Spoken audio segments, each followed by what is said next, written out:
Sebelum mulai, silahkan subscribe channel ini dan jangan lupa tekan tombol loncengnya, karena subscribe itu gratis.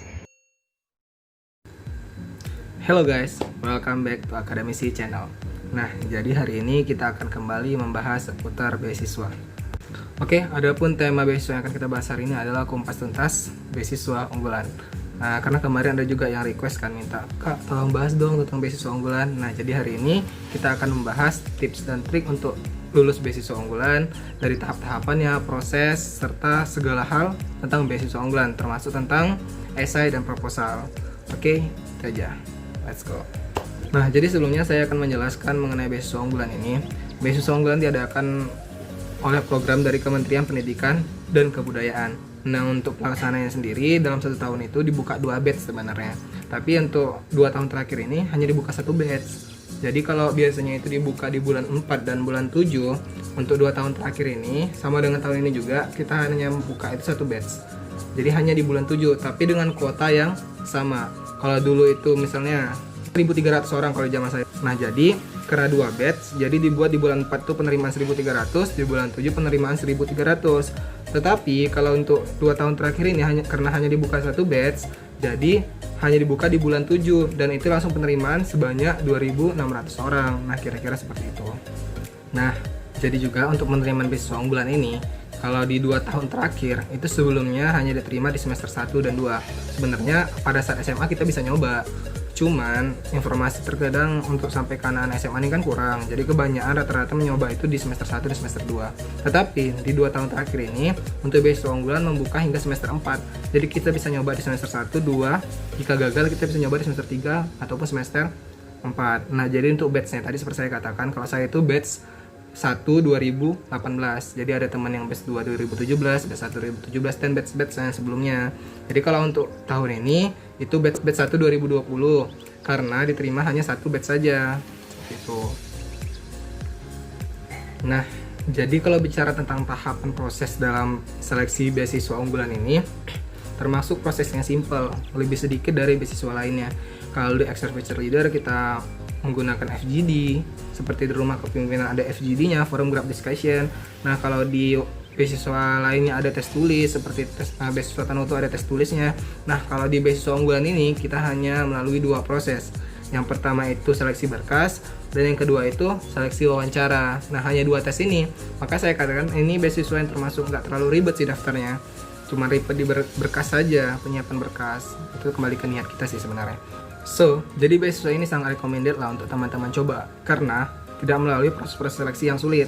Hanya 2 tahap. Yang pertama itu seleksi berkas dan yang kedua itu seleksi wawancara. Nah, dengan 2 tahap ini setelah itu nanti kalian akan lulus jika kalian lulus di keduanya. Nah, untuk prosesnya ini masing-masing ada seleksinya. Jadi kalau nanti kita seleksi berkas dinyatakan lulus baru bisa ke seleksi wawancara. Nah, untuk pelaksanaan tempatnya itu biasanya itu dilaksanakan di 2 tempat. Jadi regional untuk Sumut sendiri itu digabung itu Aceh dan regional Medan. Jadi kalau misalnya kita seleksinya itu di wawancaranya di Medan, berarti kita penandatanganan kontraknya nanti itu di Aceh. Kalau kita misal di Acehnya kita wawancara, maka penandatanganan kontraknya itu di Medan. Nah, jadi 2 tempat ini sih biasanya tempatnya ganti-gantian. Tapi kalau untuk seleksi berkas sendiri itu kita online, secara online. Jadi kita cuman datang ke tempatnya itu ketika seleksi, wawancara dan penandatanganan kontrak di akhir yang menyatakan kita sudah lulus di beasiswa unggulan. Nah, kalau cerita uangnya ya kita ke Aceh ataupun orang Aceh ke Medan paling modal cuma 1 juta. Tapi dengan 1 juta itu kita bisa menghasilkan uang sekitar 26 juta, 30 juta bahkan lebih dari itu. Jadi jangan pernah berpikir, kok jauh kali sampai ke Aceh gitu.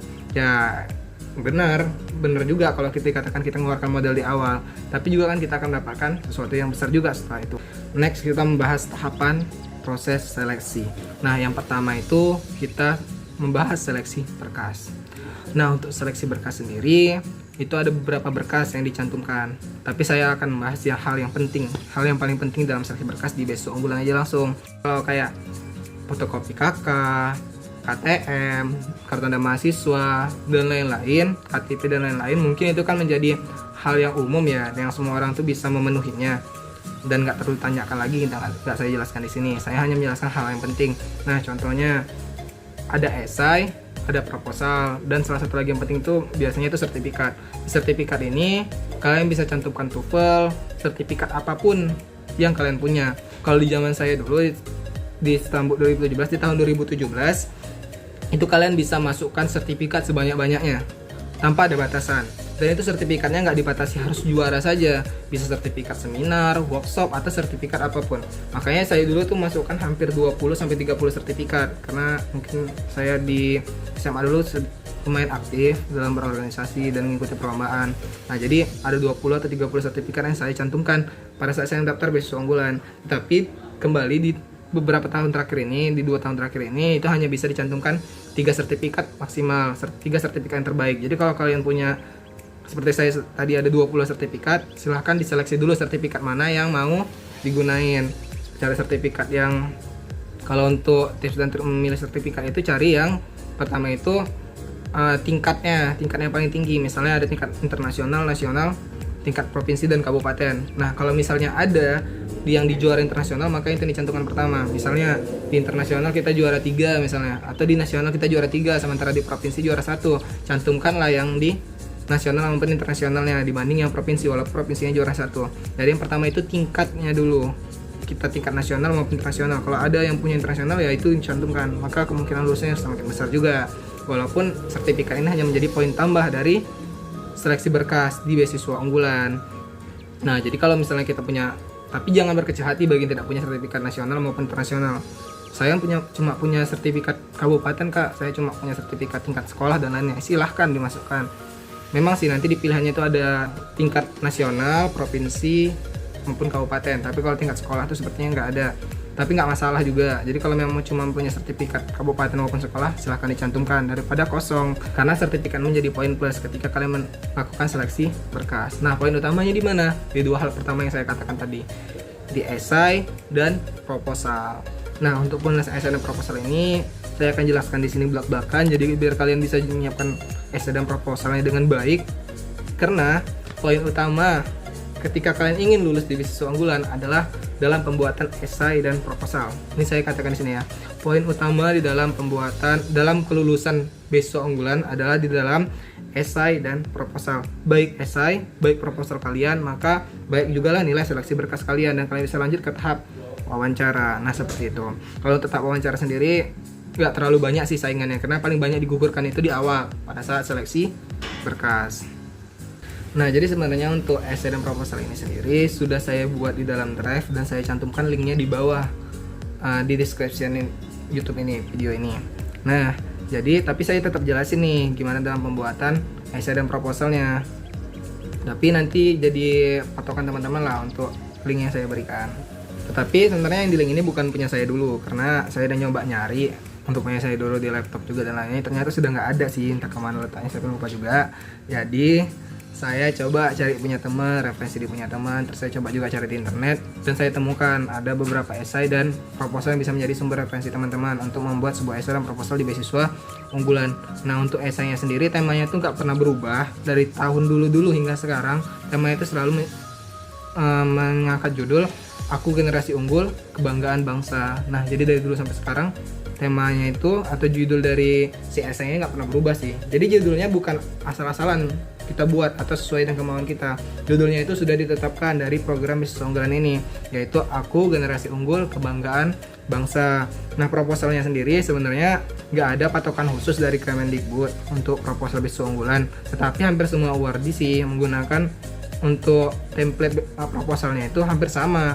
Jadi saya juga udah cari proposal di proposal penerima BU juga. Jadi tadi ketemu, memang yang saya temukan ini adalah program Pascasarjana. Jadi teman-teman tinggal ubah aja sih. Kalau Pascasarjana itu cuma ada 2 tahun atau 4 semester, silahkan ubah jadi 7 semester dan lainnya.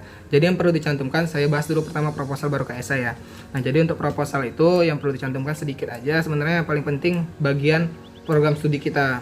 Kita jelaskan penjelasan program studi kita, fakultas kita, terus kita jabarkan untuk semester 1, semester 2, semester 3 sampai semester 8 kita. Kita jelaskan mata kuliah kita gimana. Terus kita cantumkan juga rencana judul skripsi kita nanti gimana. Memang sih kita semester 1 2, tapi kita sudah diminta untuk buat rencana judul skripsi kita di awal di proposal itu. Terus nanti kalau seandainya setelah lulus kita mau lanjut S2 kah atau mau bekerja sama dengan perusahaan ini, bekerja sama dengan bidang ini, dengan pemerintahan dan lainnya, itu juga dicantumkan. Jadi kita juga buat life plan kecil lah di dalam proposal kita untuk beasiswa unggulan ini sendiri di proposalnya. Jadi nanti saya dicantumkan di link itu, kalian tinggal buka, silahkan lihat strukturnya, silahkan lihat template yang saya berikan itu, kira-kira inilah dalam struktur proposal beasiswa unggulan. Tinggal diubah-ubah aja sih isinya, menyesuaikan dengan jurusan kalian, menyesuaikan dengan strata kalian S1 kan, jadi sesuaikan aja. Nah seperti itulah untuk proposal dari beasiswa unggulan. Nah kalau untuk esainya sendiri, esainya itu nggak terlalu ribet sebenarnya, karena judulnya Aku Generasi Unggul Kebanggaan Bangsa, sama seperti esai-esai lainnya juga. Jadi saya jelasin secara singkat aja sebenarnya pembuatan esai yang baik itu gimana sih.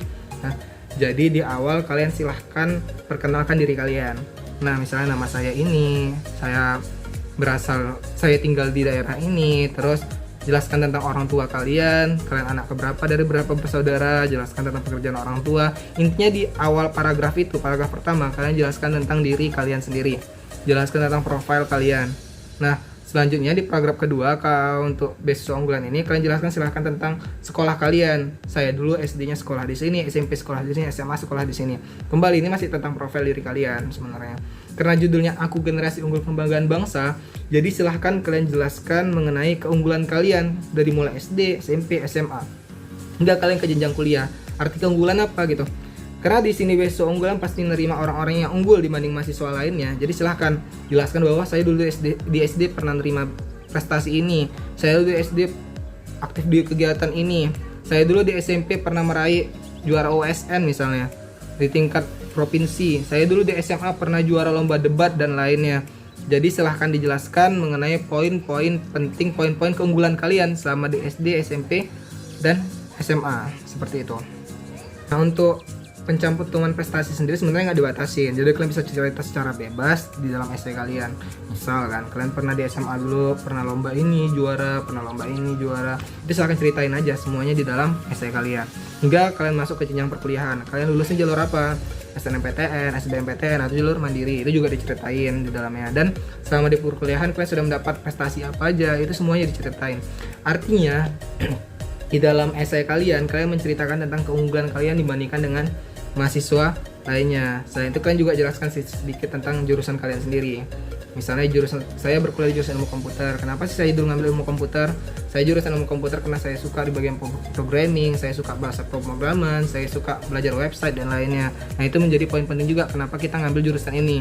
Jadi si beasiswa unggulan itu, si programnya nggak menganggap bahwa kita itu kuliah asal-asalan, yang asal ambil dan lainnya. Jadi benar-benar kita itu sudah mempunyai life plan dari awal, sudah unggul dari awal dari mulai SD, SMP, dan SMA hingga ke perkuliahan. Dengan aktif di organisasi juga menjadi poin plus ya, bukan cuma harus prestasi juara.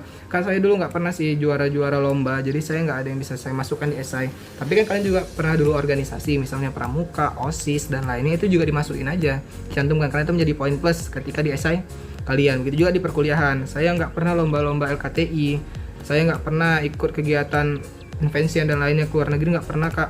Tapi kan kalian pernah ikut organisasi di kampus, misalnya UKM, HMJ dan lainnya, itu juga bisa dimasukkan. Jadi nggak harus bentuk prestasi, tapi juga bentuk organisasi boleh, silahkan. Nah, jadi kira-kira isi proposal kalian itulah semuanya. Alasan kenapa kalian ingin mencoba program beasiswa unggulan ini. Kalau seandainya lulus, kalian mau buat apa di beasiswa unggulan? Apa yang akan kalian berikan kepada program Kemendikbud jika seandainya kalian lulus? Dan life plan apa yang kalian punya yang menjadikan kalian itu mahasiswa yang unggul dibandingkan dengan mahasiswa lainnya? Itu silahkan dicantumkan di dalam esai beasiswa unggulan ini. Nah, seperti itu. Nah, jadi kembali ada 3 poin penting jadi ya, yang tadi pertama itu esai, proposal. Esai yang pertama, proposal yang kedua, dan poin plusnya itu ada di sertifikat. Nah, seperti itu. Artinya di sini benar-benar beasiswa unggulan itu menjadi mencari mahasiswa-mahasiswa yang unggul dibanding mahasiswa lainnya, seperti itu. Itu sih kalau untuk tips dan trik bisa lulus beasiswa unggulan, maka penuhin untuk 3 syarat yang pertama ini. Yang pertama esai, proposal, dan sertifikat. Silahkan disiapkan yang sebaiknya. Kak, sertifikat TOEFL boleh nggak? Ya boleh, silahkan dicantumkan. Nah, jadi kalian bisa coba sertifikat TOEFL kalau seandainya kalian nggak punya sertifikat prestasi. Nah, setelah kita lulus di seleksi berkas, maka kita lanjut ke tahap wawancara. Nah, untuk tahap wawancara ini nggak terlalu susah sih, karena sebenarnya paling banyak gugur itu di tahap berkas. Jadi kalau zaman saya itu ada 40.000 pendaftar di awal untuk mengikuti seleksi berkas. Nah, yang sampai ke tahap seleksi wawancara itu hanya sekitar 4.000 orang. Ini se-Indonesia ya, bicaranya se-Indonesia hanya sampai 4.000 orang. Artinya dari 4.000 ini yang diambil hanya 1.300 untuk lulus di tahap wawancara. Artinya saingan itu nggak terlalu banyak lagi sih sebenarnya. Walaupun beasiswa unggulan ini menggunakan kuota per wilayahnya. Misal Sumut dan Aceh diterima itu 30 orang. Untuk Jakarta diterima 30 orang. Untuk daerah Maluku diterima 30 orang. Nah, seperti itu. Jadi ada kuota-kuota wilayahnya. Jadi maka ketika semakin sedikit informasi di beasiswa unggulan di wilayah itu, maka semakin sedikit pendaftar, semakin besar kemungkinan kalian untuk lulus. Jadi silahkan bagi beberapa daerah yang informasi beasiswa unggulannya ini masih kurang sampai ke wilayahnya, maka menjadi poin plus bagi kalian karena kalian bisa mendaftar dan memiliki saingan yang sedikit. Nah, seperti itu. Jadi untuk kemungkinan lulusnya itu lebih besar. Oke, nah selanjutnya untuk tahap wawancara ini kita tuh secara langsung, nggak melalui online, kita langsung datang ke tempatnya. Nah, itu bisa kalau di daerah wilayah Sumut tadi saya katakan bisa di Aceh ataupun di Medan. Nah, kita datang ke daerah ke tempatnya, nanti ada pewawancaranya yang langsung diundang dari Kementerian Pendidikan dan Kebudayaan. Nah, untuk tips dan trik di wawancara sendiri sih nggak terlalu banyak juga, karena yang ditanya itu seputar esai yang kita buat. Jadi nanti kita print esai kita print keluar, kita print out esai kita, dan itu nanti kita bawa ketika nanti kita tes wawancara beserta berkas kita yang sudah kita inputkan ketika seleksi berkas di awal. Jadi semua berkas itu kita print out dan kita bawa ketika seleksi wawancara. Terkhusus untuk esai sendiri nanti itu akan kita bawa untuk menghadap si pewawancara. Nah, jadi pewawancara itu akan nanyain kita seputar esai yang kita buat tentang profil kita, tentang keluarga kita juga, terus ke kampus kita naik apa sih, naik kendaraan apa, itu juga ditanya. Seputar organisasi kita itu gimana, misalnya di kampus kita. Jadi kita intinya gini, di awal itu pertanyaan pertama itu silahkan ceritakan diri Anda secara singkat. Nah, itu yang pertama pasti. Hampir semua beasiswa pertanyaan di awalnya seperti itu. Silahkan ceritakan diri Anda secara singkat. Nah, yang kedua itu nanti akan ditanya tentang kelebihan dan kekurangan Anda. Oke, selain dari kelebihan dan kekurangan, kita juga akan ditanyai, kita dapat informasi program beasiswa ini dari mana sih? Dari teman kah? Dari internet kah? Itu juga ditanyain. Terus selain itu juga kita ditanya, apa sih alasan kamu mengikuti beasiswa unggulan ini? Apa hanya sekedar tuntutan ekonomi aja? Atau karena ingin menambah wawasan dan lainnya? Saran saya sih kalau misal kalian mencoba beasiswa apapun, jangan hanya berdasarkan ekonomi. Jadi kalau tanya kenapa sih kalian ingin beasiswa ini, kenapa sih kalian ingin mencoba program beasiswa ini, jangan hanya berdasarkan saya ingin uangnya. Kalau kalian katakan seperti itu, otomatis kalian nggak akan lulus, karena kalian hanya mengharapkan uangnya saja. Jadi kalau bisa itu kita mengharapkan sebuah programnya gitu. Jadi kalau misal beasiswa rumah kepemimpinan, nah kalian silahkan bilang karena saya ingin dibina, karena saya ingin mendapatkan program leadership dari beasiswa ini. Nah, kira-kira seperti itu. Karena saya suka menambah wawasan yang baru. Nah, kira-kira seperti itu. Begitu juga di beasiswa unggulan. Nah, misal jadi cerita tentang uangnya. Kalau seandainya nanti saya lulus di beasiswa unggulan, saya ingin menggunakan keperluan uang ini untuk membuat sebuah seminar, membuat sebuah workshop yang nanti ditujukan kepada mahasiswa, kepada siswa SMA agar mereka bisa berlanjut ke perkuliahan gitu, agar mereka semangat dan termotivasi untuk melanjutkan ke jenjang perkuliahan. Dan untuk mahasiswa S1 sendiri, saya akan memberikan pengajaran, saya akan memberikan pembelajaran kepada mereka agar mereka bisa lulus di beasiswa unggulan juga gitu. Nah, kira-kira seperti itu bisa menjadi poin penting ketika kalian ditanya apa sih alasan kalian ingin coba beasiswa unggulan, dan kalau seandainya kalian lulus, apa sih yang akan kalian berikan kepada, apa sih yang akan kalian lakukan sebagai awardee beasiswa unggulan. Nah, itu bisa jadi poin plus ketika kalian menjawabnya. Jangan jawab secara uangnya saja, tapi silahkan jawab secara kebermanfaatannya. Ketika kalian lulus di beasiswa ini, apa kebermanfaatan apa yang bisa kalian berikan kepada orang lain.